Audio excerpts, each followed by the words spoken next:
ಈ ಖಾತೆ ಅಭಿಯಾನ ಏನು ಸರ್ಕಾರ ವತಿಯಿಂದ ಏನು ನಡೀತಾ ಇದೆ, ಇದು ಭಾಳ ಉತ್ತಮವಾದಂಥ ಕೆಲಸ. ಅದರಲ್ಲೂ ಇಡೀ ಕರ್ನಾಟಕದಲ್ಲಿ ನಮ್ಮ ಚಿಕ್ಕಬಳ್ಳಾಪುರ ಕ್ಷೇತ್ರದ ಶಾಸಕರಾದಂಥ ಪ್ರದೀಪ್ ಈಶ್ವರ್ ಅವರು ಮನೆ ಮನೆಗೂ ಈ ಖಾತೆ ತಲುಪಿಸಬೇಕು ಅನ್ನುವಂಥ ಅಭಿಯಾನವನ್ನು ಹಮ್ಮಿಕೊಂಡಿದ್ದಾರೆ.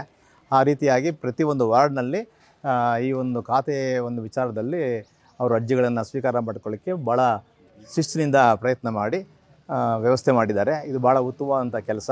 ಮತ್ತು ಅವರ ಉದ್ದೇಶ ಏನಪ್ಪ ಅಂದರೆ, ಭ್ರಷ್ಟರಹಿತವಾದಂತಹ ಒಂದು ವ್ಯವಸ್ಥೆಯಲ್ಲಿ ಅವರು ಈ ಒಂದು ಖಾತೆಯನ್ನು ಎಲ್ಲರಿಗೂ ತಲುಪಿಸ್ಬೇಕು ಅಂತ ಭಾಳ ಉತ್ತಮವಾದಂಥ ಒಂದು ಅಭಿಪ್ರಾಯನ ನಾವು ಇಟ್ಕೊಂಡು ಕೆಲಸ ಮಾಡ್ತಾಯಿದ್ದಾರೆ. ಅವರು ಬಹಳ ಅವರ ಒಂದು ಉದ್ದೇಶಕ್ಕೆ ದೇವರ ಅನುಗ್ರಹ ಮಾಡಲಿ ಅಂತ ನಾನು ಈ ಸಂದರ್ಭದಲ್ಲಿ ಹೇಳ್ತಾ, ಇದು ಬಹಳ ಉತ್ತಮವಾದಂಥ ಕೆಲಸ.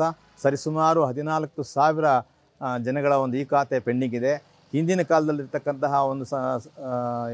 ಈ ಖಾತೆ ವಿಚಾರದಲ್ಲಿ ಎಷ್ಟೋ ಖಾತೆಗಳು ಆಗದಿರೋ ಹಂಗೆ ಉಳಿದೋಗಿದ್ದಾವೆ. ಸೊ ಈಗ ಈ ಒಂದು ಅಭಿಯಾನದಿಂದ ಅದು ಭ್ರಷ್ಟರಹಿತವಾದಂತಹ ಒಂದು ಕೆಲಸ ಮಾಡ್ತಾ ಇರೋದಕ್ಕೆ ಅವ್ರಿಗೆ ದೇವರ ಅನುಗ್ರಹ ಮಾಡಲಿ.